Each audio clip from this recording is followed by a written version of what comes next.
Assalamualaikum dan selamat sejahtera. Kami daripada kumpulan 1 yang terdiri daripada Muhammad Mikail, Nur Arfa Syahira dan Nurul Atika. Tajuk kami pada hari ini adalah kemurungan di kalangan pelajar Malaysia. Apa itu kemurungan? Kemurungan boleh dianggap sebagai satu perkataan, suatu sindrom atau satu penyakit klinikal. Kemurungan boleh menyerang kepada sesiapa sahaja, lelaki atau wanita, kanak-kanak, remaja, dewasa dan warga emas. Simptom kemurungan dari segi mental adalah kesedihan, kecewa, putus harapan dan hilang semangat untuk hidup. Dari segi fizikal pula adalah berat badan atau selera makan meningkat ataupun menurun, sakit kepala dan penampilan yang semakin runsing. Kemurungan berlarutan sekurang-kurangnya dalam masa 2 minggu. Kemurungan juga boleh berlangsung sehingga berbulan-bulan ataupun bertahun-tahun. Seterusnya ialah berkaitan isu kemurungan dengan falsafah pendidikan negara dan rukun negara.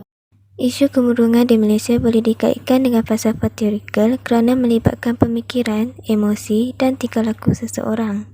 Falsafah pendidikan negara menekankan pendidikan di Malaysia untuk mengembangkan lagi potensi individu secara menyeluruh dan bersepadu bagi mewujudkan insan yang seimbang dan harmonis dari segi intelek, rohani, emosi dan jasmani berdasarkan kepercayaan dan kepatuhan kepada Tuhan. Bagi rukun negara pula dapat dirujuk kepada rukun negara pertama iaitu kepercayaan kepada Tuhan kerana prinsip ini mampu menjadi panduan perilaku masyarakat agar sentiasa terpelihara dan berkembang sesuai dengan kepribadian bangsa dan nilai-nilai murni. Seterusnya adalah pandangan terhadap aliran pemikiran utama. Menurut pandangan ahli agama Islam, kemurungan ini adalah gangguan perasaan seseorang yang menyebabkan seseorang itu merasa sedih yang berpanjangan, keletihan, cepat marah serta hilang minat dalam aktiviti harian. Punca kemurungan yang pertama adalah stres, masalah peribadi, masalah keluarga, rakan sebaya dan sifat negatif dalam diri sendiri. Kesan kemurungan. Kesan kepada individu. Pelajar yang mengalami kemurungan akan menjejaskan prestasi akademik, kesihatan, mental dan fizikal mereka. Mereka juga kurang penghargaan terhadap diri dan hubungan individu terhadap keluarga dan masyarakat menjadi renggang.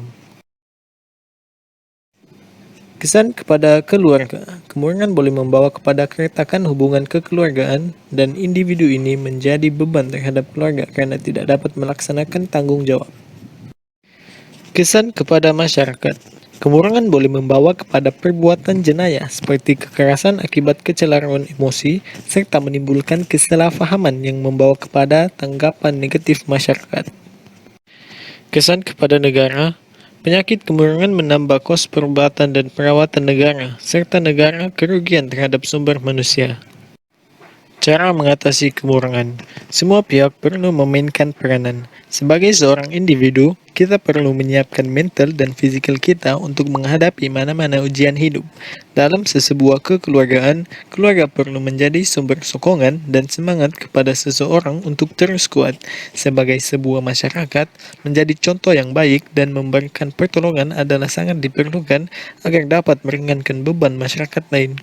Bagi kerajaan pula, kempen berkaitan penyakit mental perlu dipergiatkan agar rakyat mempunyai pengetahuan dan mengenali bahayanya penyakit ini. Kesimpulannya, perubahan kemurungan ini boleh dicetuskan oleh penyakit fizikal, tekanan dan kesedihan. Guru hendaklah mempunyai sikap dan sasiah yang positif supaya para pelajar dapat berinteraksi dan berkomunikasi dengan baik.